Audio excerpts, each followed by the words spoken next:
मैं उठा और उस जगह से हम दौड़कर बाहर निकले।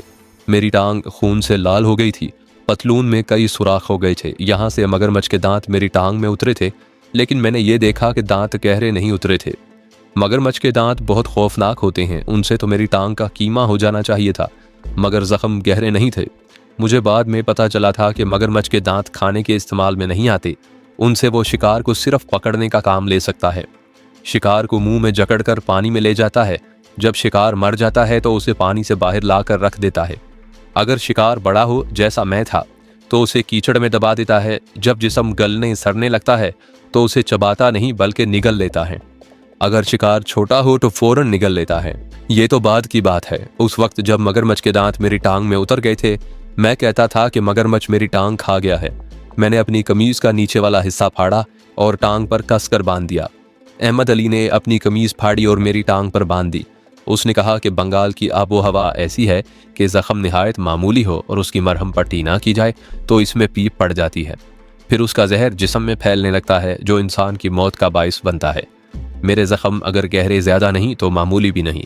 उनकी सही मरहम पट्टी की फौरी ज़रूरत थी, और ये एक मसला था जिसका हमारे पास कोई हल नहीं था। हम किसी आबादी में नहीं जा सकते थे। इन जख्मों को ख़राब होना और मुझे इनके जहर से मरना था। मेरे दिल पर मौत का खौफ बैठने लगा। तब मेरे जहन में सवाल आया कि मैं शैतान का चेला हूँ या खुदा का बंदा। दूसरा सवाल ये कि मुझे ये सज़ा किसने दी है, खुदा ने या शैतान ने? सज़ा तो खुदा ने दी होगी।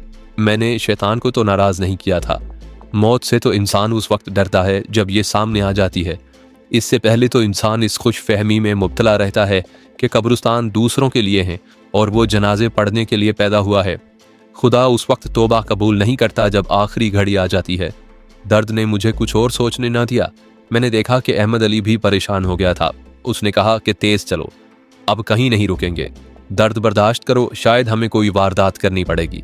हम दलदल और मगरमच्छों के इलाके से बाहर हो गए और बूढ़े के बताए हुए लंबे रास्ते पर हो लिए। अहमद अली हौसले की बातें करता जा रहा था। मेरे जिस्म में खून की कमी नहीं थी, खून निकल रहा था और हम जिस कदर तेज चल सकते थे चल रहे थे। रात गुजरती जा रही थी और अंधेरा गहरा हो गया था। बूढ़े ने कहा था कि वहां से रेलवे लाइन 3 मील दूर है, लेकिन इतनी दूर नहीं थी। हमारी तवक्को से बहुत पहले आ गई। हम रुक गए। तकरीबन निस्फ मील दूर ऐसे लगा जैसे बत्तियां हों। वो किसी रेलवे स्टेशन की बत्तियां थी। अहमद अली ने कहा कि वो कोई छोटा सा स्टेशन होगा, वहीं चलकर किस्मत आजमाते हैं। उसने कहा वहाँ एक स्टेशन मास्टर का क्वार्टर होगा और एक टिकट बाबू और 1-2 दूसरे मुलाजिम होंगे। चलो।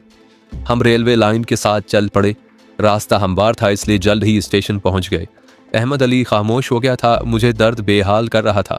ये छोटा सा स्टेशन था। अहमद अली ने ठीक कहा था कि यहाँ एक क्वार्टर स्टेशन मास्टर का होगा। हमें यहाँ क्वार्टर दिखाई दे रहा था। हम उसके दरवाजे पर जा रुके। अहमद अली ने दस्तक दी। दूसरी दस्तक पर अंदर से आवाज़ आई, कौन है? अहमद अली ने बंगाली लहजे में उर्दू में कहा, बहुत ज़रूरी काम है जी। दरवाज़ा खुल गया। खोलने वाले के हाथ में रेलवे वाली लालटेन थी।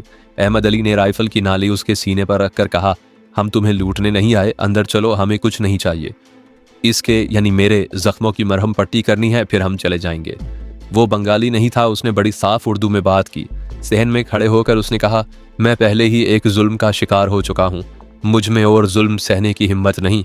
मेरी जवान बेटी अगवा हो गई थी। बहुत दिनों बाद पुलिस ने उसे बरामद किया है। वो बोलते बोलते चुप हो गया और मुझे सर से पांव तक देखा। वो डर तो पहले ही गया था, लेकिन अब खौफ से उसका रंग लाश की तरह हो गया। उसके मुंह से निकला ओ ओ, और उसका मुंह खुला रह गया। मैं समझ गया कि उसे 2 मफरूर मुलजिमों की खबर मिल गई है और उसने मेरी जिसामत देखकर पहचान लिया है। हम यहाँ से चले जाएंगे, मैंने उसे अपनी टांग दिखाते हुए कहा। मुझे इन जख्मों का कुछ इलाज करना है। हमारे पास कुछ भी नहीं, वरना हम कुछ देकर जाते। आप? उसने उखड़ी हुई आवाज़ में पूछा। आप पंजाबी हैं? आपका नाम मोहम्मद खान है। आपका हुलिया पुलिस ने दिया है। हुक्म आया था कि गाड़ियों पर नज़र रखो, ये दोनों मफरूर मुलजिम हैं। क्वार्टर के 2 कमरे थे। एक कमरे में से एक औरत निकली। उसने कहा, क्या हो रहा है अब्बा जान? वो हमारे सामने आ रुकी। उसने मुझे देखा और हैरत ज़दा सरगोशी, तुम खानू? ओ अब्बा जान, इन्हें अंदर ले आएं। यही था वो मोहम्मद खान जिसने उस वहशी से मुझे बचाया और उसे मार डाला था। अरोना? मेरे मुंह से उसका नाम निकला। तुम यहाँ रहती हो? मुझे याद आया कि अहमद अली ने मुझे सुनाया था कि अरोना छोटे से एक रेलवे स्टेशन के स्टेशन मास्टर की बेटी है। रानी के किसी आदमी की उस पर नज़र पड़ गई अरुणा 17-18 साल की उम्र की बहुत ही खूबसूरत लड़की थी। उसे एक औरत धोखे से क्वार्टर से जरा परे ले गई, जहां 2 आदमी घात में बैठे थे। उन्होंने अरुणा को दबोच लिया और वन मंदिर में पहुंचा दिया। अरुणा के साथ वहां जो कुछ हुआ वो मैं आपको पहले सुना चुका हूं। मैं आपको ये भी सुना चुका हूं कि अरुणा ने मुझे वन मंदिर से भाग जाने को कहा था। उसने पुलिस और फौज को छापे से पहले मुझे खबरदार कर दिया था कि मैं निकल जाऊं, लेकिन मैंने परवाह न की। अगर मैं उसकी मान लेता तो इस हाल को ना पहुंचता। अरुणा मेरे उस एहसान को नहीं भूली थी कि मैंने उसे एक वहशी दरिंदे से बचाया था और आखिर में उसे कत्ल होने से भी बचाया था। अरुणा शायद उसे भी मेरा एहसान समझ रही थी कि मैंने उसकी इज्जत पर हाथ नहीं डाला था। उसे मालूम था कि मैं रानी का खास आदमी हूँ और वन मंदिर की तमाम औरतें मेरी तहवील में हैं। अरुणा को भी मेरे पास भेजा गया था, लेकिन उस लड़की के साथ मालूम नहीं मेरी कैसी दिलचस्पी थी कि ये मेरे पास आती थी तो मेरी नीयत का शैतान मर जाता था। रेलवे स्टेशनों पर मरहम पट्टी का सामान रखा रहता था। अरुणा के बाप ने भी अपने घर में रखा हुआ था। अरुणा ने पानी गर्म करके मेरे जख्म धोए। उसकी माँ ने अरुणा के कहने पर हमारे लिए खाना पकाया और अरुणा के बाप ने मेरे जख्मों पर दवाइयाँ लगाकर पट्टी बांध दी। उसने कहा कि जख्म गहरे नहीं हैं, जल्द ही ठीक हो जाएंगे। अरुणा ने बताया कि वन मंदिर के 4 आदमी पकड़े गए थे। उसे अंग्रेज ने 1000 रुपया इनाम दिया था। उसका कारनामा मैं सुना चुका हूँ। उसने इंस्पेक्टर मंसूर को वन मंदिर के असरात से निजात दिलाई और उसे मंदिर दिखा दिया था। मंसूर को उसने फरार करवाया और पुलिस और फौज ने छापा मारा था।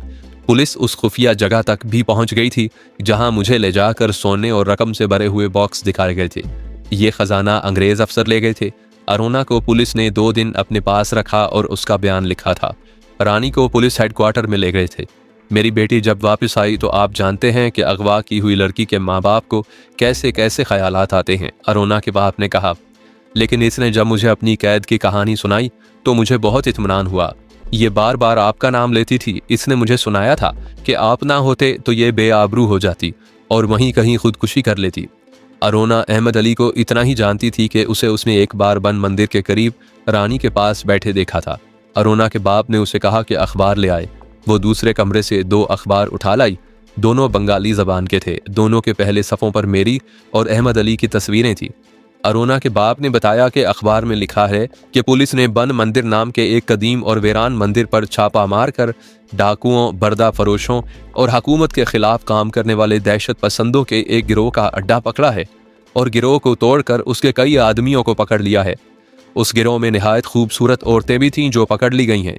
उनमें हिंदुस्तान के एक इलाके की मशहूर औरत रानी डकैत भी है जो उस गिरोह की लीडर थी। गिरोह में हिंदुस्तान के तजर्बाकार नौसरबाज भी थे और ऐसे योगी साधु भी जो अपने शिकार को हिप्नोटाइज करने की ताकत रखते हैं। मंदिर के एक खुफिया कमरे से बहुत से तलाई जेवरात और नकद रकम के भरे हुए बॉक्स मिले हैं। इस खबर में इंस्पेक्टर मंसूर और अरुणा को खराज तहसीन पेश किया गया था और ये भी कि उन्हें 1-1000 रुपया इनाम दिया गया है। उस अखबार में इस खबर के हवाले से हमारे फ़ोटो छापे गए और साथ कहा गया था कि ये 2 शख्स पुलिस के मुलाजिम थे और इनका गहरा ताल्लुक वन मंदिर के साथ था। उन्होंने पुलिस का मुकाबला किया और मफरूर हैं। उन्हें जिंदा या मुर्दा पुलिस के हवाले करने वाले को इनाम दिया जाएगा। दूसरे रोज़ के अखबारों में हमारे फ़ोटो फिर छापे गए। उनके साथ हम दोनों का हुलिया और कदबुत लिखे गए और ये खबर दी गई थी कि ये दोनों जेल से फरार हो गए हैं और उन्होंने एक देसी अफसर को कत्ल किया और एक अंग्रेज़ अफसर पर गोली चलाई थी जो इत्तफाक से बच निकला। ये दोनों मफरूर मुजरिम उन अफसरों की राइफलें ले गए हैं। उनके इत्तला देने वाले को या जिंदा या मुर्दा पुलिस के हवाले करने वाले को 1000 रुपया इनाम दिया जाएगा। हर रेलवे स्टेशन पर इस खबर की नकलें भेज दी गई थी। अरुणा के बाप ने कहा और साथ हुक्म आया है कि रेलगाड़ियों पर भी नज़र रखी जाए। हो सकता है ये मफरूर मुजरिम किसी छोटे से स्टेशन से गाड़ी में सवार हों। इस सूरत में गाड़ी किसी बहाने से रोक ली जाए और पुलिस को इत्तला दी जाए। आपने जिस तरह मेरे जख्मों की मरहम पट्टी की और हमें खाना खिलाया है, हमारे पास कुछ होता तो हम आपको देते। मैंने कहा अगर आप 1000 रुपया हासिल करना चाहते हैं तो हम हाजिर हैं, पुलिस को बुला लें। आप ऐसा क्यों सोच रहे हैं? अरुणा ने कहा। हम ऐसे एहसान फरामोश तो नहीं। फिर हम जा सकते हैं? मैंने पूछा। क्या आप जानते हैं कि बाप को अपनी बेटी के साथ कितनी मोहब्बत होती है? अरुणा के बाप ने कहा। आपने मेरी बेटी की इज्जत उस जगह महफूज रखी है जहां शैतान की हुक्मरानी थी। फिर आपने इसकी जान उस वक्त बचाई जब इसके सुनाने के मुताबिक इसे दरख्त के साथ बांध दिया गया था और इसके कपड़े फाड़ दिए गए और इसका सर काटने के लिए तलवार हवा में बुलंद हो चुकी थी। मैंने इसका सिला नहीं दिया। अगर आप चलते रहे तो ये ज़ख़म ख़राब हो जाएंगे। मैं चाहता हूँ कि आपको 3-4 रोज़ यहीं छुपाए रखूँ ताकि आपके ज़ख़म कुछ तो ठीक हो जाएं। इस जुर्म की सज़ा शायद आपको मालूम नहीं, अहमद अली ने कहा। हम आपको किसी मुसीबत में नहीं डालेंगे। अगर मैंने गुनाहों के उस अड्डे पर आपकी बेटी की इज्जत और जान बचाई थी तो यहाँ मैं उसके बाप और उसके सारे ख़ानदान को इतने बड़े ख़तरे में नहीं डाल सकता। मैंने कहा, यह सिला क्या कम है कि आपने हमें खाना खिलाया और मेरे ज़ख्मों का इलाज किया। मैं तो दर्द से मर रहा था, फिर आप 1000 रुपए के इनाम पर लात मार रहे हैं। मैं मुसलमान की औलाद हूँ मोहम्मद खान, उसने कहा। मैं अपनी जान पर खेल जाऊंगा, आपको अभी नहीं जाने दूंगा। मेरे घर की तलाशी लेने कोई नहीं आएगा। मैं खामोश हो गया। अहमद अली गहरी सोच में खो गया। मेरी तरह शायद वो भी सोच रहा था कि 1000 रुपए में बड़ी ताकत होती है। क्या हम इस शख्स पर एतबार करें? एतबार तो करना पड़ेगा खानू, अहमद अली ने सरगोशी में कहा। तुम्हारे जख्म कुछ बेहतर हो जाने चाहिए। तुम नहीं जानते जख्म खराब हो गए तो क्या होगा। मालूम होता है आपको मुझ पर एतबार नहीं। अरोना के बाप ने हमें खुसर फुसर करते देखा तो कहने लगा, आप उस रास्ते के मुसाफिर हैं जहां कोई किसी पर एतमाद और भरोसा नहीं करता। मुझे अफसोस है कि मैं आपको मुजरिम और मुजरिमों का साथी समझ रहा हूं, लेकिन इस वक्त ज़रूरत यह है कि हकीकत की बातें की जाएं। जिस तरह पुलिस हर किसी को शक और शुबे की नज़रों से देखा करती है, उसी तरह मफरूर मुजरिम अपने सगे बाप पर भी भरोसा नहीं किया करते। मेरे पास ऐसा कोई जरिया नहीं जिससे मैं आपको यकीन दिला सकूं कि मैं आपको धोखा नहीं दूंगा। अरोना चारपाई के कोने पर बैठी थी। वो चुपचाप कभी मुझे कभी अहमद अली को देखती थी। उसने अचानक एक ऐसी बात कह दी कि मैंने बिदक कर उसकी तरफ देखा। मैं सुन हो गया और अहमद अली की नजरें अरोना के चेहरे पर जम गईं। अगर आपको शक है कि हम आपसे धोखा करेंगे तो आपके सामने 2 रास्ते हैं, अरोना ने कहा। एक ये कि आप फौरन यहाँ से चले जाएं। आप इस हालत में कितना तेज चल सकेंगे? अब्बा जान टेलीफोन से अभी पुलिस को इत्तला दे देंगे, लेकिन ऐसे होगा नहीं। और दूसरा रास्ता ये है कि आप मुझे अपने साथ रख लें और यहीं रहें। अगर अब्बा जान की इत्तला पर पुलिस आ गई तो आप मुझे गोली मार दें। कमरे में ऐसा सन्नाटा तारी हो गया जिसमें मुझे अपने दिल की धड़कन साफ सुनाई देने लगी। अरोना के मासूम और दिलकश चेहरे पर मुझे जलाल और नूर नजर आने लगा। उसके होंठों पर हल्की सी मुस्कुराहट थी। उस मुस्कुराहट ने मेरे जिस्म की ताकत को जैसे सल्ब कर लिया हो। अरोना के बाप की आवाज ने मुझे बेदार कर दिया। अगर अब भी आपको हम पर भरोसा नहीं तो आप चले जाएं, अरोना के बाप ने कहा। मेरा ज़मीर मुतमईन है कि मैंने आपकी नेकी का सिला दे दिया है। अंग्रेजों का 1000 रुपया इनाम इसी दुनिया में खर्च हो जाएगा। मैं खुदा से वो इनाम मांगूंगा जो मुझे रोज़े महशर काम देगा। मैं इतना ताकतवर इंसान मिट्टी का बेजान पुतला बन गया। खानू, मुझे अहमद अली की आवाज़ इस तरह सुनाई दी जैसे बहुत दूर से आ रही हो। तुम्हारे जख्म ठीक होने तक हम यहीं रहेंगे, लेकिन उसने अरोना के बाप से कहा, इस कमरे में रहना ठीक नहीं। हमें अपनी फिक्र नहीं। हम आपको किसी मुश्किल में नहीं डालना चाहते। ये साथ ही इतना घना जंगल है। मैंने कहा, हम वहां चले जाएंगे। रात को आपसे मरहम पट्टी कराने आ जाया करूंगा। अरोना का बाप हंस पड़ा और बोला, यह मेरी जिम्मेदारी है कि मैं आपको कहाँ रखूंगा। मैंने सोच लिया है। उसने जो सोचा अच्छा सोचा था। उस दौर में जंगल में छुपे हुए छोटे से इस रेलवे स्टेशन से सिर्फ 2 मुसाफिर गाड़ियां गुजरा करती थी और यहाँ रुकती सिर्फ एक थी। रेल की एक पटड़ी अलग थी जो वहीं खत्म हो जाती थी। वहां मालगाड़ी के 2 खाली डब्बे खड़े थे। स्टेशन मास्टर कहता था कि ये अभी बहुत दिन खड़े रहेंगे। रात को उसने हमें एक डब्बे में दाखिल कर दिया, 2 बड़े अच्छे बिस्तर बिछा दिए और बाहर से दरवाजा बंद कर दिया। उसने कहा कि ये एहतियात 2-3 रोज होगी, उसके बाद वो हमें घर में रखेगा। हम इतने थके हुए थे जैसे जिस्म के जोड़ खुल गए हों। लेटे और सो गए। अहमद अली के खराटों से मेरी आंख खुल गई। उसके खराटे इतने बुलंद और करख्त नहीं थे कि मैं जाग उठता। मेरी नींद इतनी कच्ची नहीं थी। मैं अपने आप में बेचैनी महसूस कर रहा था। शायद मैंने कोई उल्टा सीधा ख्वाब देख लिया था। दिल पर घबराहट थी। करवट बदल कर सोने की कोशिश की, लेकिन नींद बिल्कुल ही उड़ गई। और जुर्म और गुनाह का बोझ इंसान को बुज़दिल बना देता है। मैं ऐसे ही ख्यालात में खोया रहा। मुझे अरोना और उसके बाप की आवाज़ें बारी बारी सुनाई देती रहीं। मेरा ज़मीर मुतमईन है। हम एहसान फरामोश नहीं। मैं मुसलमान की औलाद हूँ। मुझे अपने साथ रख लें। आपके साथ धोखा हो तो मुझे गोली मार दें। मैं उन आवाज़ों में तिनके की तरह उड़ने लगा। ये आवाज़ें आंधी की चीखें बन गईं और उन चीखों में से आवाज़ें सुनाई देने लगीं। वापस आ जाओ मोहम्मद खान, आगे ना जाओ, रुक जाओ, लौट आओ। ये ज़मीर की आवाज़ें थीं। ये रूह की पुकार थी। मुझे ऐसा महसूस होने लगा जैसे मैंने अपने वजूद में एक बेगुनाह इंसान को कैद कर रखा हो और वो आज़ाद होने को तड़प रहा हो। मैंने उसका गला घोंट देने की बहुत कोशिश की, मगर वो तड़पता रहा और मैं बेचैन हो गया। बेचैनी इतनी बढ़ी कि मैं उठ खड़ा हुआ और टहलने लगा। मैं भूल गया था कि मैं लोहे के फर्श पर चल रहा हूँ। ये फर्श मालगाड़ी के खाली डिब्बे का है। खानू, अहमद अली की सरगोशी मुझे बंद डब्बे में बुलंद आवाज की तरह सुनाई दी। कहाँ हूँ खानू? गुप अंधेरा था। मैं होश में आ गया और मुझे याद आ गया कि मैं कहाँ हूँ और मैं कौन हूँ। कातिल, भगोड़ा, जेल से मफरूर। मैं आहिस्ता आहिस्ता चलता अहमद अली के पास जा बैठा। नींद उड़ गई है अहमद अली, मैंने कहा। मुझे जाने दो, मुझे जाने दो। तुम डब्बे में चल फिर रहे हो, उसने कहा। बाहर किसी ने तुम्हारे कदमों की आहट सुन ली तो अपने साथ मुझे और अरोना के बाप को भी मरवाओगे। कहाँ जाओगे? फांसी के तख्ते पर? तुम और तो कहीं जा नहीं सकते। मैं खामोश रहा। चुप क्यों हो? उसने कहा। बस इतनी सी मर्दानगी थी। मैं लेट गया और थोड़ी देर के बाद मेरी आंख लग गई। अहमद अली ने मुझे जगाया। डब्बे में अंधेरा था। डब्बे का दरवाज़ा आहिस्ता से खुला और आवाज़ आई, आ जाओ, सुबह होने वाली है। वो अरोना का बाप था। हमें अपने घर ले गया। अरोना हमारे लिए नाश्ता ले आई। नींद पूरी होने से जिस्म में जान आ गई थी। नाश्ता करके हम फिर सो गए। अगर हमें दोपहर के खाने के लिए जगाया ना जाता तो हम रात तक ना जागते। इतना ज़्यादा सोकर मेरा दिमाग सोचने के काबिल हो गया। खाने के वक्त 12-13 साल की उम्र का एक लड़का हमारे कमरे में आया।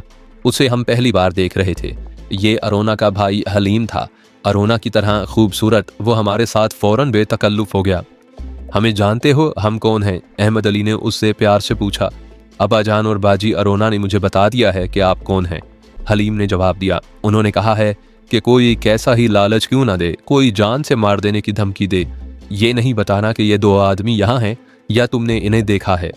मैं किसी को नहीं बताऊंगा। आपने मेरी बाजी की जान और इज्जत बचाई थी ना। बाजी को कोई उठा कर ले गया था तो हम सब दिन रात रोते रहते थे। अब्बा जान अम्मी जान से कहते थे कि अब अरोना को भूल जाओ। क्या मैंने इतनी बड़ी नेकी की थी? क्या मैं इस काबिल रह गया हूँ कि मेरे लिए कोई बड़े से बड़े लालच को ठुकरा दे और मुझे बचाने के लिए अपनी जान दे दे? ये और ऐसे कुछ और सवालात थे जो मुझे परेशान करने लगे।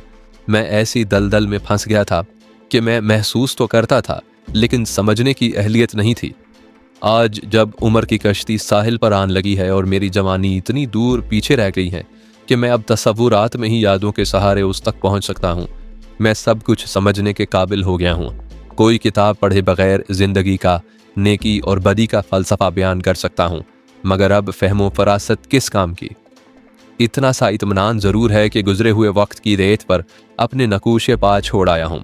हर नक्श पर खून के 1-2 कतरे भी हैं। शायद कोई उस रास्ते पर आए तो खून के कतरों को देख कर वापस चला जाए कि यह रास्ता पुरखार है। मगर मैं जिस वक्त की बात कर रहा हूं उस वक्त कांटों की चुभन में भी लज्जत सी महसूस होती थी। अहमद अली कहा करता था कि कांटों से उंगलियां लहू लुहान करोगे तो फूलों तक पहुंचोगे। मैं उस वक्त फूलों की तलाश में था। फूल पाए भी मगर हाथ में कांटे रह गए। आज कांटों की सेज पर पड़ा तड़प रहा हूं। रूह से खून रिस रहा है। मेरा ज़मीर बिच्छू बन गया है। डंक मारता है मगर मैं भाग नहीं सकता, उसे मार भी नहीं सकता। मैं फिर उलझ गया हूं और आप कहानी सुनना चाहते हैं। मैं क्या कह रहा था? हाँ, अरोना के भाई की बात कर रहा था। अरोना की तरह उसका चेहरा भी मासूम था। उस उम्र में मेरा भी चेहरा मासूम हुआ करता था।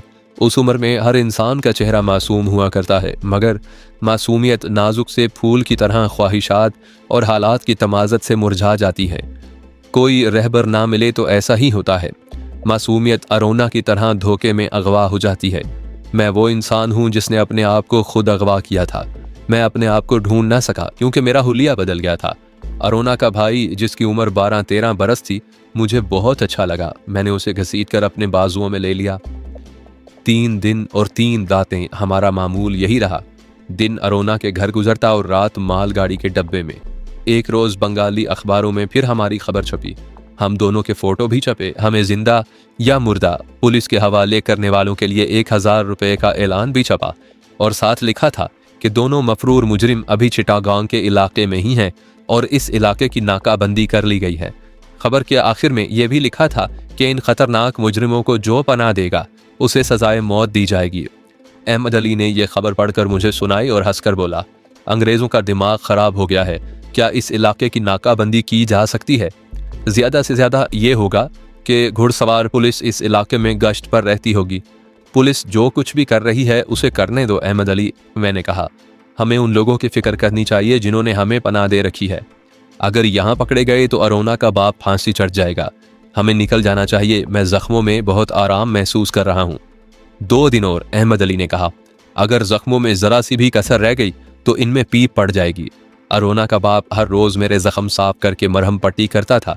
मेरा खून जो निकल गया था उसने मुझे कुछ कमजोर कर दिया था, लेकिन अब मैं आराम से चल फिर सकता था। चौथी रात का वाकया है। हम मालगाड़ी के डब्बे में गहरी नींद सोए हुए थे। उसका लोहे का दरवाजा खुला तो हम दोनों जाग उठे और राइफलें संभाल ली। अरोना का भाई हलीम डब्बे में आया। हमारे घर में पुलिस आई है, उसने कहा। एक अंग्रेज है और 4 देसी सिपाही, वो आपको ढूंढ रहे हैं। उनके साथ स्टेशन का कांटे बदलने वाला है, शायद उसने पुलिस को इतला दी होगी। आप इधर से ही निकल जाएं। मुझे बहुत जल्दी वापस जाना है, मैं छुप कर आया हूँ। पुलिस ने क्वार्टर के दोनों कमरे, गुसल खाना और बावर्ची खाना देखा है। अब वो सहन में अब्बा जान को धमकियां दे रहे थे कि मैं पिछले दरवाजे से आपके पास आ गया, आप भाग जाएं, मैं और कुछ नहीं बता सकता। अरोना के बाप और उसके कुनबे के अफराद के सिवा वहां हमारी मौजूदगी का किसी को इल्म नहीं था। कांटे वाले ने शायद हमें देख लिया था और वो हिंदू था। हलीम डब्बे से कूद गया। मैंने अहमद अली से कहा कि हमें भागना नहीं चाहिए, हम उन सब को ख़त्म कर सकते हैं और अरोना को, उसके बाप, माँ और भाई को फांसी चढ़ा सकते हैं। अहमद अली ने कहा, अकल से काम लो खानू, मैं पुराना पुलिसमैन हूँ। बिस्तर लपेटो और ये अपने साथ लो और निकलो यहाँ से। हो सकता है कि पुलिस इधर आ जाए। डब्बे में बिस्तर देखकर अंग्रेज अफसर को यकीन हो जाएगा कि हम यहाँ थे। हमने बिस्तर लपेटे, उठाए और डब्बे से निकल गए। स्टेशन मास्टर के घर में हंगामा होगा, बाहर खामोशी थी। इस वीरान स्टेशन पर और कौन हो सकता था? स्टाफ के गिनती के आदमी थे जो अपने क्वार्टरों में सोए हुए थे। हम एक तरफ को निकल गए और जंगल में जा दाखिल हुए। अहमद अली ने कहा कि हम दूर नहीं जाएंगे, 2 दिन कहीं छुपे रहेंगे और जब खतरा टल जाएगा तो अरोना के घर की खबर लेकर जाएंगे। हम कोई 1 मील दूर जाकर ऐसी जगह रुक गए जहां सिर्फ सांप ही जाते होंगे। चट्टानों की कमी नहीं थी और जंगल इतना घना कि हम एक दूसरे को भी नहीं देख सकते थे। हम एक बुलंद और ढकी छुपी जगह जा पहुंचे, बिस्तर बिछाए और लेट गए। आंख खुली तो सूरज की किरणें जंगल में फैल रही थी। उठकर देखा, छोटे छोटे दरख्तों की चोटियां नजर आ रही थी। उनमें बड़े दरख्त भी थे और इर्द गिर्द चट्टानें थीं जो ऊंची घास और छोटे दरख्तों से ढकी हुई थीं। हमारे ताकुब में वहां तक कोई नहीं आ सकता था। आराम करो खानू, आराम करो, अहमद अली ने कहा। हम यहाँ भूखे नहीं रहेंगे। वो देखो नारियल और पपीते के दरख्त। तुम जख्मी टांग को आराम दो, मैं तुम्हें नाश्ता करवाता हूँ। वो बुलंदी से उतर गया और गायब हो गया।